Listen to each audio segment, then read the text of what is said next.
सभी बच्चों का विज्ञान की क्लास में स्वागत है। लेसन 18 वायु तथा जल का प्रदूषण। बूझो और पहली जय समाचार सुनकर खुशी से फूले नहीं समा रहे थे कि आगरा का ताजमहल संसार के 7 आश्चर्य में से एक है, लेकिन यह जानकर वे दुखी भी थे कि सफ़ेद संगमरमर की इस इमारत की व्यता को इसके चारों तरफ के क्षेत्र के वायु प्रदूषण से खतरा है।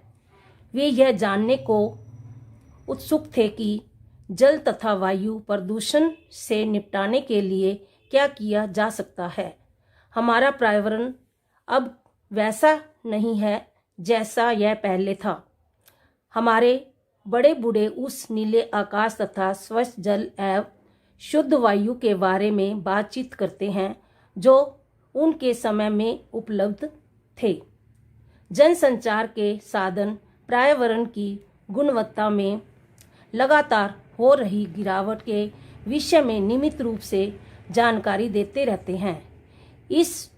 हम स्वयं अपने जीवन में वायु तथा जल की गुणवत्ता में आ रही गिरावट के दुष्प्रभाव को महसूस करते हैं। उदाहरण के लिए श्वसन रोगों से पीड़ित व्यक्तियों की संख्या में लगातार वृद्धि हो रही है। हम उस समय की कल्पना मात्र से ही डर जाते हैं जब हमें स्वच्छ वायु एवं जल उपलब्ध नहीं होंगे। अपनी पिछली कक्षाओं में आपने वायु तथा जल के महत्व को समझ लिया है। हम इस अध्याय में अपने आसपास होने वाले हानिकारक परिवर्तनों तथा हमारे जीवन पर इनके प्रभावों के बारे में अध्ययन करेंगे। 80.1 वायु प्रदूषण। कुछ समय तक हम भोजन के बिना जीवित रह सकते हैं, लेकिन वायु के बिना तो हम कुछ पल भी जीवित नहीं रह सकते।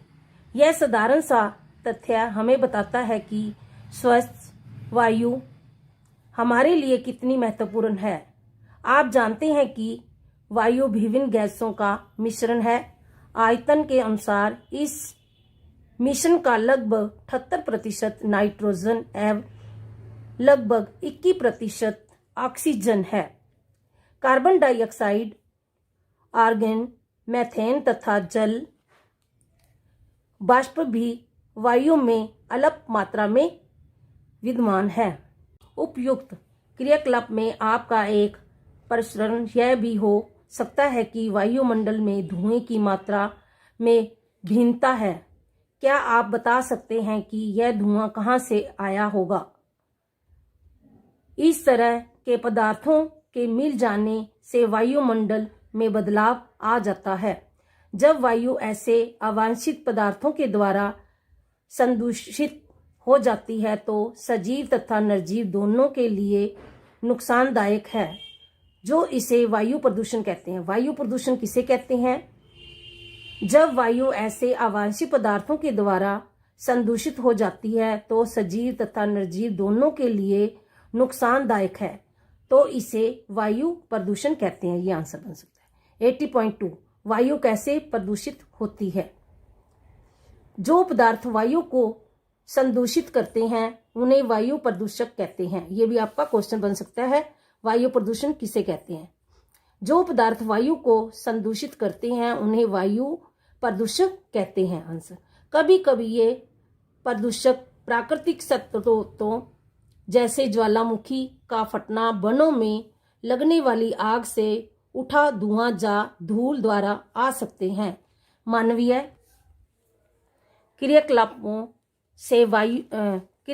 से भी वायु के प्रदूषक मिलते रहते हैं। इन वायु प्रदूषणों का स्रोत फैक्ट्री संचालित वाहन, निर्वातक वायु संयंत्र, जलावन, लकड़ी तथा उपलों के जलने से निकला हुआ धुआं हो सकता है।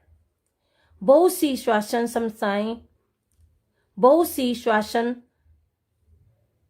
समस्याएं वायु प्रदूषण की वजह से होती हैं। आइए यह जानने का प्रयत्न करें कि प्रदूषित वायु में कौन से पदार्थ या प्रदूषक मौजूद होते हैं? क्या आपने कभी यह गौर किया है कि हमारे शहरों में कितनी तेजी से वाहनों की संख्या बढ़ रही है? वाहन बहुत अधिक मात्रा में carbon monoxide, carbon dioxide, nitrogen oxide एवं धुआं उत्पन्न करते हैं। डीजल तथा पेट्रोल जैसे ईंधनों के अपूर्ण दहन से कार्बन मोनोऑक्साइड पैदा होती है। यह एक अत्यंत विषैली गैस है।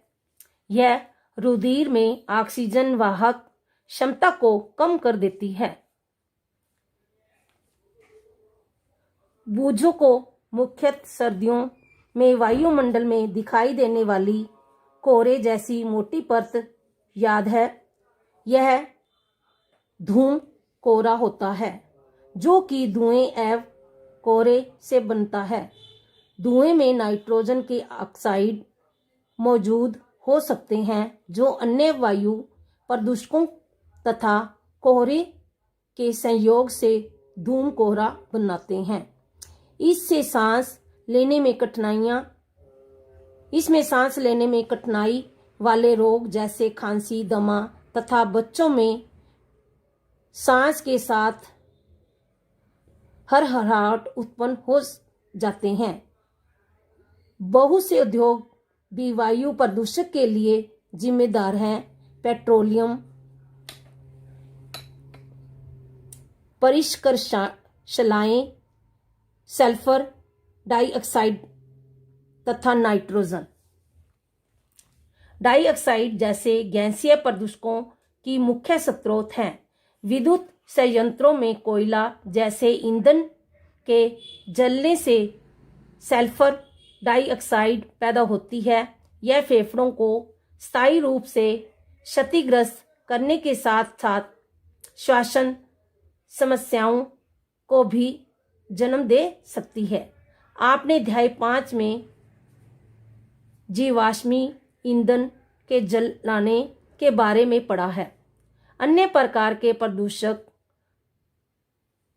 क्लोरोफ्लोरोकार्बन CFC है, जिनका प्रयोग एयर कंडीशनों,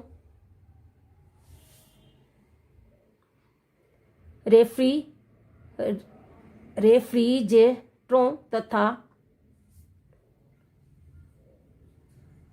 एरोसॉल फुहार में होता है।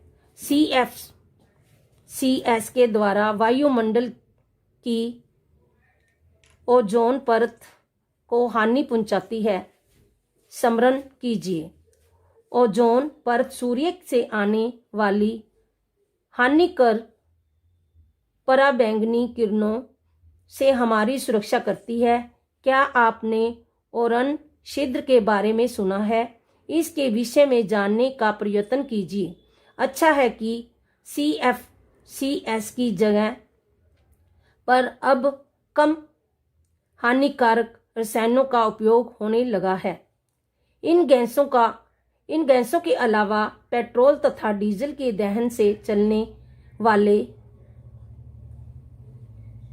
स्वचालित वाहनों द्वारा अत्यंत छोटे कण भी उत्पन्न होते हैं जो बहुत लंबे समय तक वायु में निवलित रहते हैं। ये दृढ़ता को घटा देते हैं। सांस लेने पर ये शरीर के भीतर पहुंचकर रोग कारक हो जाते हैं। ये कण खनन तथा इस्पात निर्माण जैसे औद्योगिक प्रक्रियाओं द्वारा भी उत्पन्न होते हैं। वायु संयंत्रों से निकलने वाली राख में उपस्थित अति सूक्ष्म कण भी वायुमंडल को प्रदूषित करते हैं। 80.3 विशिष्ट अध्ययन ताजमहल। पर्यटकों को सर्वाधिक आकर्षित करने वाला भारत के आगरा शहर में स्थित ताजमहल चिंता का विषय बना हुआ है। विशेषज्ञों ने यह चेतावनी दी है कि वायु प्रदूषक इसके सफेद संगमरमर को प्रभावित करके बंद रंग कर रहे हैं। इसलिए वायु प्रदूषण द्वारा केवल सजीव ही प्रभावित नहीं होते बल्कि भवन, समृद्ध तथा प्रतिमाएं जैसी निर्जीव वस्तुएं भी प्रभावित होती हैं। आगरा तथा इसके चारों तरफ स्थित रबड़, परिक्रमण, रसायन, स्वचालित वाहन और खासकर मथुरा तेल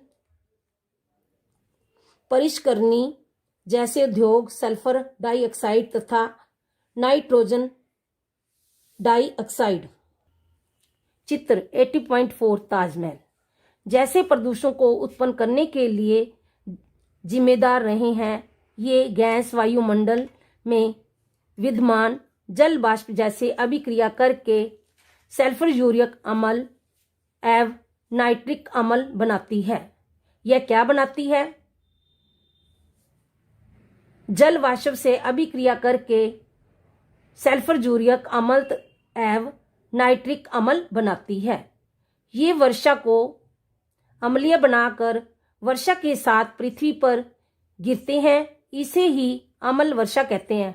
अम्ल वर्षा किसे कहते हैं? ये वर्षा को अम्लीय बनाकर वर्षा के साथ पृथ्वी पर गिरते हैं। इसे ही अम्ल वर्षा कहते हैं। ये आंसर बन सकता है। अम्ल वर्षा की वजह से स्मारक के संगमरमर का संरक्षण होता है। यह परिघटना संगमरमर कैंसर भी कहलाती है। मथुरा तेल परिष्करणी से उत्सर्जित का जल कण जैसे निम्नलिखित कणों का भी संगमरमर को पीला करने में योगदान है। ताजमहल को सुरक्षित रखने के लिए माननीय सर्वोच्च न्यायालय ने बहुत से रसोपाय किए हैं। माननीय न्यायालय द्वारा उद्योगों को सीएनजी संपीड़ित प्राकृतिक गैस तथा एलपीजी द्रव्य पेट्रोलियम गैस जैसे स्वच्छ ईंधनों का प्रयोग करने के आदेश दिए गए हैं। इसके अलावा ताज के क्षेत्र में मोटर वाहनों को सीसा रहित पेट्रोल का प्रयोग करने के आदेश हैं।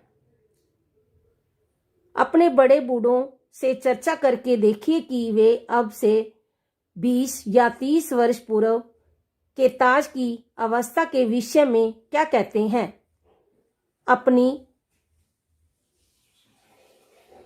अपनी पुस्तक के लिए ताजमहल का चित्र प्राप्त करने की कोशिश कीजिए। इस वीडियो को देखो, सुनो और समझो। जो ना समझ में आए मेरे से पूछ सकते हो।